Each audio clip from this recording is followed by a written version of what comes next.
ఇప్పుడు పిల్లల్ని ఎదుర్కోవాలి అంటే ముఖ్యంగా కంప్యూటర్ రంగంలోని రోబోటిక్స్ అనేది ఒకటి ప్రత్యేకంగా వచ్చింది. ఆ రోబోటిక్స్ మేము ఈసారి మన కరిక్యులంలో భాగంగానే చేసేసాము.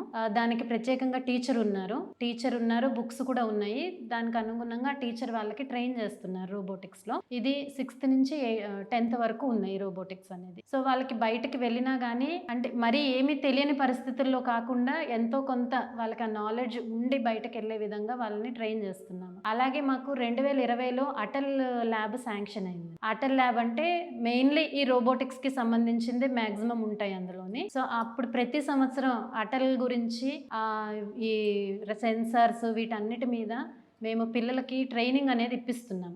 బయట ట్రైనర్‌ని పిలిపిచ్చి ట్రైనింగ్ ఇప్పిస్తున్నాము. వాళ్ళు ప్రతి సంవత్సరం ఒక 20 ప్రాజెక్టుల దాకా తయారు చేస్తారండి పిల్లలు. మన డైలీ మనం ఎదుర్కొనే సమస్యల మీద ఓ 10 ప్రాజెక్టులో 20 ప్రాజెక్ట్స్ అలా తయారు చేసి మేము ఇన్‌స్పైర్ అవార్డ్‌కి కూడా పంపించటం జరిగింది. లాస్ట్ టైమ్ పంపించిన ఇన్‌స్పైర్ అవార్డ్స్‌లో మాకు 3 అవార్డ్స్ శాంక్షన్ అయినాయండి. 3 అవార్డ్స్ వచ్చినాయి ఇన్‌స్పైర్‌లోని.